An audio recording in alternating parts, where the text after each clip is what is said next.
अल बकरा आयत नंबर 223 में अल्लाह फरमाता है, तुम्हारी औरतें तुम्हारी खेती हैं, आओ और जिस तरफ ही चाहो अपनी मर्जी से इन पर खेती करो। औरत अगर हमल की हालत में भी हो और शौहर उसे अपने पास बुलाए तो औरत को न कहने की इजाजत नहीं है। असल में बात क्या है, किसी भी तानाशाह को तानाशाह बनने के लिए ऐसी झूठी कंस्पिरेसी थ्योरीज फैलानी पड़ती हैं ताकि लोगों के अंदर डर बिठाया जा सके। आप पूछोगे क्या सबूत है मेरे पास? 2011 के सेंसस के मुताबिक लक्षद्वीप में 96% लोग मुसलमान हैं और अगर सभी मुसलमान ज्यादा बच्चे पैदा करते हैं तो इस जगह का फर्टिलिटी रेट, बर्थ रेट सबसे ज्यादा होना चाहिए देश में, है कि नहीं? लेकिन सरकारी वेबसाइट पर जाकर देख लो, 2020 में जहां इंडिया का एवरेज बर्थ रेट 19.5 पर 1000 है, लक्षद्वीप का बर्थ रेट सिर्फ 14.6 है। हमारे पड़ोसी इंडिया के अंदर इस वक्त जनरल इलेक्शन चल रहे हैं। सेंट्रल इंडिया की रियासतों छत्तीसगढ़, मध्य प्रदेश, उत्तर प्रदेश, राजस्थान, हरियाणा, बिहार और महाराष्ट्र के अंदर आज भी हिंदू इंतहा पसंद जमात बीजेपी और आरएसएस की सपोर्ट नजर आती है, तो नॉर्थ इंडिया, पंजाब, बंगाल के अंदर अपोजिशन पार्टियां मजबूत नजर आ रही हैं। मोदी की जमात बीजेपी ने हमेशा ब्रिटिशर्स की तरह डिवाइड एंड रूल की पॉलिसी को इलेक्शन जीतने के लिए इस्तेमाल किया है। साथ साथ ये लोग अवाम को डिजिटल, व्हाट्सएप, यूनिवर्सिटी और ऑनलाइन प्रोपेगेंडा करके गुमराह करने के भी माहिर हैं, जिसे खुद इंडियन यूट्यूबर्स ने इतना एक्सपोज किया है कि अब ये किसी को मुंह दिखाने के काबिल नहीं रहे। ध्रुव राठी जैसे बड़े यूट्यूबर्स की बाकायदा वीडियोस को यूनिवर्सिटीज और पब्लिक प्लेसेस पर आगाही के तौर पर प्ले करके दिखाया जा रहा है, जिसके अंदर इनकी डिवाइड एंड रूल की पॉलिसी यानी मुसलमानों को, हिंदुओं को मजहब और देश के नाम पर कैसे बांट कर नफरत फैलाकर वोट बैंक को हासिल किया जाता है।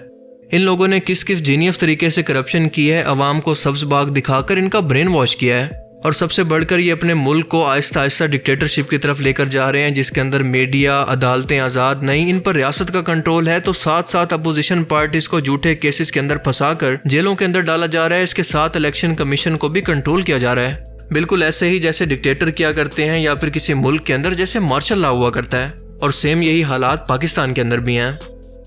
अपनी परफॉर्मेंस की बेस पर वोट लेने की बजाय बीजेपी हमेशा हिंदू, मुस्लिम, इंडिया, पाकिस्तान को टारगेट करके ही वोट बैंक हासिल करती आई है। आप देखेंगे कि जब भी इलेक्शन का वक्त करीब होगा, कभी पाकिस्तान पर ये स्ट्राइक की बात करेंगे, कभी कश्मीर पर आर्टिकल 370 लगाया जाएगा, इसके साथ साथ राम मंदिर मस्जिद की जगह पर बनाया जाएगा और इनकी पार्टी बीजेपी के चीफ मिनिस्टर जो कि एक पंडित हैं, इस तरह से मुसलमानों और इस्लाम के खिलाफ नफरत अंगेज पैगाम देंगे। अब वहाँ दंगा का कोई सोचता ही नहीं है। अब तो बहनों और भाइयों, उत्तर प्रदेश में कोई सड़क पे नमाज भी नहीं पढ़ता। अब वहां मस्जिदों के भी माइक उतर गए। अगले 5 वर्ष में आप देखेंगे कि लोग भूल ही जाएंगे कि ये भी कोई चीज होती थी, कि चिल्लाहट होती थी, लोग परेशान होते थे, लोग भूल जाएंगे। अपोजिशन पार्टी कांग्रेस पर पाकिस्तानी एजेंट होने और इससे फंडिंग लेने का या फिर करप्शन का इल्जाम लगाएंगे, लेकिन अपनी परफॉर्मेंस पर कभी बात नहीं करेंगे। लोगों के सामने डिजिटल मीडिया के जरिए एक्सपोज होने के बाद मोदी की बुखलाहट इस वक्त देखने के काबिल है और वो ऐसी ऊट पटांग बातें कर रहा है कि इसकी ज़हनी हालत पर शक होने लगता है। अपनी रिसेंट स्पीच के अंदर इसका कहना था कि कांग्रेस पार्टी को पाकिस्तान की ISI ट्रक भर भर कर इलेक्शन के लिए फंडिंग कर रही है, यानी ये पाकिस्तानी एजेंट हैं। दूसरा, अगर कांग्रेस इक़्तिदार के अंदर आती है तो इनके मैनिफेस्टो के अंदर ये शामिल है कि ज्यादा आबादी वाले या फिर ज्यादा बच्चे पैदा करने वालों पर सबसे ज्यादा ये अपने मुल्क का पैसा खर्च करेंगे। मजीद कहा कि कांग्रेस बीजेपी के खिलाफ लव जिहाद के बाद अब वोट जिहाद कर रही है। मुसलमानों से वोट जिहाद करने को कहा है। अब बताइए, हमने लव जिहाद सुना था, लैंड जिहाद सुना था और वोट जिहाद। और आखिर के अंदर तो हद ही हो गई कि मैं हिंदुस्तान के लोगों को बचाने के लिए खुद नहीं आया बल्कि भगवान की तरफ से यहाँ पर भेजा गया हूँ, यानी हिंदुओं के अकीदे के मुताबिक मैं भगवान का अवतार हूँ। मतलब यार, स्टूपिडिटी की भी कोई हद होती है। ऐसी बातें आप एक उम्र रसीदा सियासतदान की जबान से एक्सपेक्ट नहीं कर सकते। ठीक है, इलेक्शन हारने की बुखलाहट एक तरफ, लेकिन अपनी पार्टी की और अपने मुल्क का मजाक ऐसे बयानों को देकर नहीं बनवाना चाहिए, क्योंकि इलेक्शन कवरेज को पूरी दुनिया इंतहाई तवज्जो से ऑब्जर्व कर रही होती है।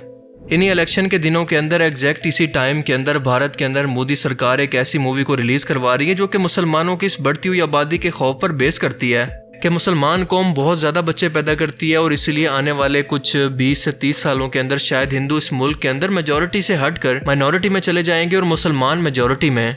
और ये बहुत बड़ा झूठ है। अब ये बात वो बंदा कर रहा है जो कि खुद 5 बहन भाइयों में से एक है और खुद हिंदू है। हिंदुस्तान के बर्थ डेट का डाटा हमें बताता है कि इस मुल्क की आबादी का ताल्लुक किसी मजहब से नहीं बल्कि तालीम और शऊर के साथ है। हिंदुस्तान की जिन रियासतों के अंदर तालीम यानी लिटरेसी रेट बहुत ज्यादा है, वहाँ पर मुसलमानों की मेजॉरिटी के बावजूद इनका बर्थ रेट बहुत कम है, जबकि जिन रियासतों के अंदर तालीम या लिटरेसी बहुत कम है, वहाँ पर हिंदू हो या मुसलमान दोनों का बर्थ रेट बहुत ज्यादा है। यानी कि बर्थ रेट का कोई भी ताल्लुक किसी भी मजहब के साथ नहीं है, बल्कि सीधा सीधा एजुकेशन या फिर तालीम के साथ है। अब इस बारे में लोगों को एजुकेट करना हुकूमत की जिम्मेदारी है, जिसके अंदर वो मुकम्मल तौर पर फेल होकर अपनी इस नाकामी को भी अकलियत पर डाल रही है, ताकि एक बार फिर से नफरत फैलाकर इक़्तिदार के अंदर आ सके। इस फिल्म का नाम है हम दो हमारे 12 और इस फिल्म के पोस्टर के अंदर ही देखा जा सकता है कि ये फिल्म मुसलमानों और इस्लाम मजहब को बाकायदा तौर पर टारगेट करने के लिए बनाई गई है, क्योंकि पोस्टर पर आप देख सकते हैं कि एक मुसलमान औरत के बहुत सारे बच्चे हैं। एक को उसने हाथ में उठा रखा है तो एक इसके पेट के अंदर मौजूद है। यानी कि ये पोस्टर बता रहा है कि हिंदुस्तान की आबादी को बढ़ाने के अंदर सिर्फ और सिर्फ मुसलमानों का हाथ है और इसी वजह से आज हम 1.25 अरब की आबादी को पहुंच चुके हैं। और इसीलिए अगर इनको हिंदुस्तान से ख़त्म करना है, इन लोगों से लड़ना है, हिंदुस्तान को हिंदुओं का मुल्क यानी कि अखंड भारत बनाना है, तो बीजेपी को वोट करें। याद रखें कि इस फिल्म की टाइमिंग इंतहाई अहम है, जो कि जून के अंदर रिलीज होने वाली है और इसका पोस्टर 1 साल पहले ही रिलीज कर दिया गया था, लेकिन खास तौर पर इलेक्शन के दिनों के लिए इसके रिलीज को रोका गया। लेकिन हिंदुस्तानी अवाम आज के टाइम के अंदर इतना एजुकेट हो चुकी है कि इनके किसी भी प्रोपेगेंडा को अब मानने के लिए तैयार नहीं है। लिहाजा अब बीजेपी की परेशानी मुसलसल बढ़ती जा रही है, क्योंकि डिजिटल मीडिया को कंट्रोल करना किसी के बस में नहीं। इस फिल्म के अंदर बाकायदा सोची समझी साजिश के तहत कुरान की आयतों और अहादीस का गलत मतलब पेश करके लोगों को गुमराह करने और इस्लाम से मुतल्लिक नफरत बढ़ाने की कोशिश की गई है। दिखाया गया है कि मुसलमान कैसे अपनी औरतों को टिश्यू पेपर की तरह या फिर सिर्फ बच्चे पैदा करने की मशीन की तरह इस्तेमाल करते हैं, इनके और कोई हकूक नहीं। ये औरतों को सिर्फ अपनी हवस मिटाने के लिए इस्तेमाल करते हैं, जिनके अंदर औरतों की मर्जी का कोई ख्याल नहीं होता। ये अपनी औरतों को मारते पीटते हैं, इनके साथ ज़बरदस्ती हम बिस्तरी करते हैं। कुछ साल पहले तक इनके इसी प्रोपेगेंडा और इनकी हरकतों को डॉक्टर जाकिर नाइक ने इस्लाम का सही तस्वुर हिंदुइज्म के अंदर पेश करके इनको काउंटर किया और इन्हें बताया कि कुरान की आयतों को तोड़ मरोड़ कर जिस तरह से हिंदू प्रोपेगेंडा करते हैं, अपनी हिंदुस्तानी अवाम को गुमराह करते हैं, वो कितना गलत और कितना बड़ा प्रोपेगेंडा है।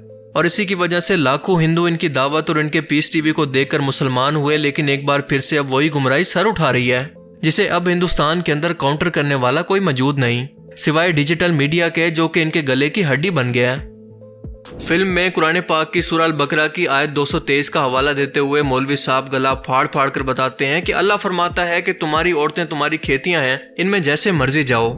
यानी फिल्म के प्रोपेगेंडा के मुताबिक जितने मर्जी बच्चे पैदा करो, तुम्हें कोई रोकने वाला नहीं। औरत अगर हमल की हालत में भी हो और मर्द इसे अपने पास बुलाए तो इसे ना करने की इजाजत नहीं, क्योंकि ये औरत सिर्फ मर्द की फर्माबरदारी के लिए पैदा की गई है। और फिल्म के अंदर बाकायदा औरतों को मुसलमान मर्द मारते हुए दिखाए गए हैं कि मुसलमान अपनी औरतों पर कितना ज्यादा जुल्म करते हैं और उनको ये तमाम चीजें इनका दीन या फिर इनके दीन की तालीमात सिखाती हैं कि औरतें तुम्हारी गुलाम हैं, इनके साथ जैसा मर्जी सलूक करो। यहाँ तक कि अगर कोई औरत मर्द के खिलाफ जाए तो वो कुफ्र करेगी, जिसकी सजा मौत है।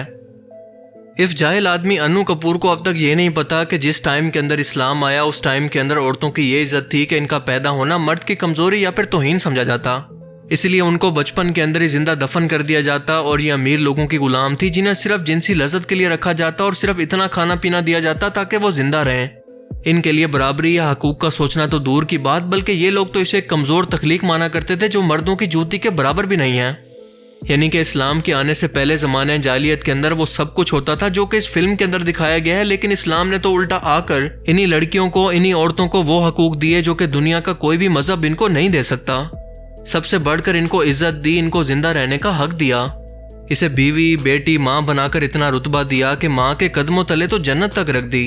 मर्दों को भाई, शोहर और बेटे की सूरत इनका मुहाफिज बना दिया, इन्हें विरासत के अंदर हकदार बनाया, इनके तमाम हकूक मर्दों के जिम्मे किए कि वो इनकी तमाम ज़रूरतों का ख्याल करें। और इसके अलावा अगर कोई औरत अपने मर्द के साथ ना रहना चाहे तो खुला भी ले सकती है। अब आप बताएं कि औरतों को इतने हकूक मिलने के बाद इनके लिए गुलामी का कौन सा कॉन्सेप्ट बाकी रह जाता है, या फिर इसके उलट आज हम हिंदुइज्म के अंदर देखते हैं कि औरतों को ना तो यहाँ पर विरासत के अंदर हक हासिल है, ना तलाक का हक हासिल है और ना मर्दों के बराबर इनको हकूक हासिल हैं।